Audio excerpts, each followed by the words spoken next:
Good afternoon, sir. Good afternoon, students. Sorry, good afternoon, future banker. हा 10 minute.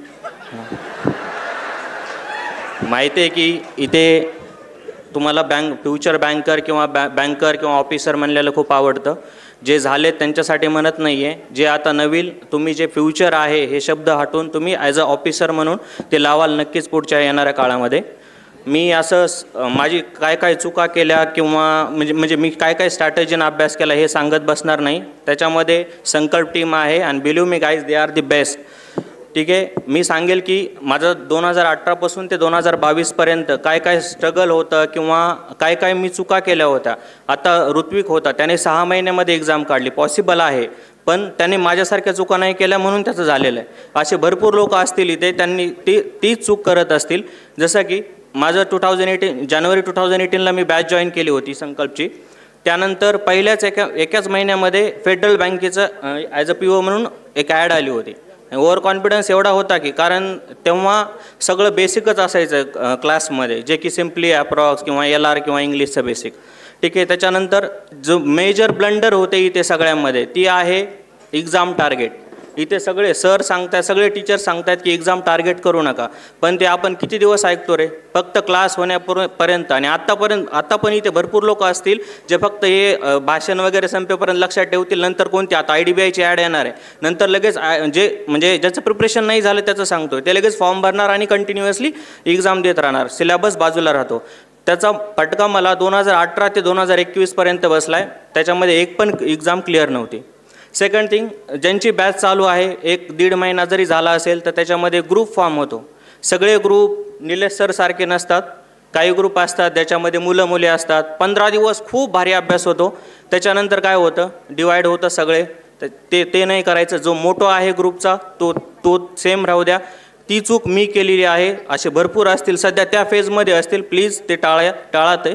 त्याच्यानंतर काही असतं ना सर, जर कमर्शियल मॅथ असेल किंवा LRचं एखादा चांगला टॉपिक चालू असेल तेव्हा फक्त की काही मुलं असतात, ग्रुप बनलेला असतो. ठीक आहे, एक लेक्चर झालं इंग्लिशचं, आता चहा सुट्टा किंवा जे काही नाश्ता करून येऊया, त्याच्यानंतर एक लेक्चर बंक करायचं.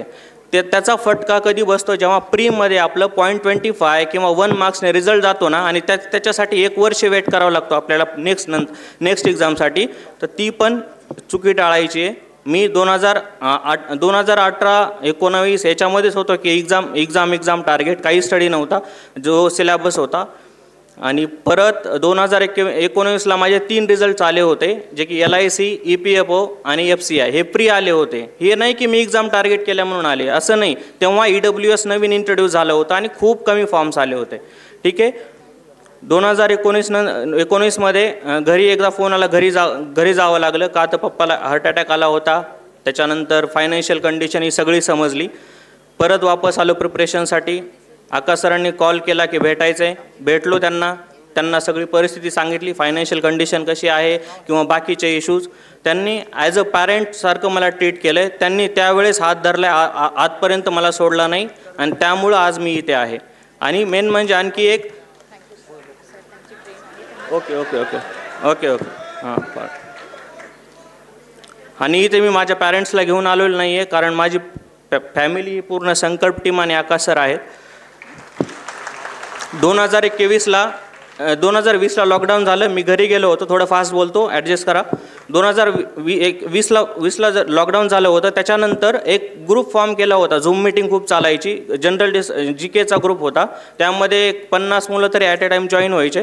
त्यानंतर त्याच्यामध्ये असं होतं की त्या 2021मध्ये त्या 50पैकी भरपूर लोकांचा रिझल्ट आला. माझा प्री पण नव्हता आला. खूप डिमोटिवेशन होतं, तेव्हा डिप्रेशनमध्ये गेलो होतो. आज तेच मेंबर इथे बसले, साधना किंवा आणखी निलेश असतील, ज्यांचं सिलेक्शन आहे. 2021 नंतर सरांना सांगितलं की सर असं होतं आहे. सरांनी काउन्सिलिंग केली आणि नंतर मी पूर्ण फोकस हा सिलेबसवर केला. 2021ला पूर्ण एक्झाम्स निघाल्या, प्रीच्या निघाल्या. आणि दुसरा इश्यू होता की आता वाटत होतं की रिझल्ट्स आता येतीलच. परत आणखी दुसरा अडथळा म्हणजे एक माझा भाऊ होता 15 वर्षाचा, शेतात असंच गेला. त्याला रसल वायपर, जे आपण घोनस म्हणतो, त्या साप चावला होता. 38 डेज मी MGMमध्ये होतो हॉस्पिटलला, दुसरीकडे माझ्या मेन्स चालू होत्या. हे पण अडथळे आहेत. हे कशामुळे सांगतोय तुम्हाला की भरपूर कोविडमध्ये पण तुम्ही असं फेस केल्या असतील अशा गोष्टी, तर तिथेच धरून नाही बसायचं आहे, पुढे गिवअप नाही करायचं आहे तिथे. 2022ला नंतर एक एज वाढत होतं, घरी बसून खाऊन पिऊन स्टडी करून वेट गेन होत होतं. थोडं जरी बाहेर जायचं होतं लोक म्हणायचे की तुझा वजन वाढलेलं आहे किंवा तू खाऊन पिऊन झोपतोय. आमचे मुलं मुली बघ, त्यांना 15,000 20,000 पगार आहे. त्यांच्यासाठी मी माझ्या व्हिडिओमध्ये पण सांगितलं होतं की आज हो सर, एकच मिनिट सर.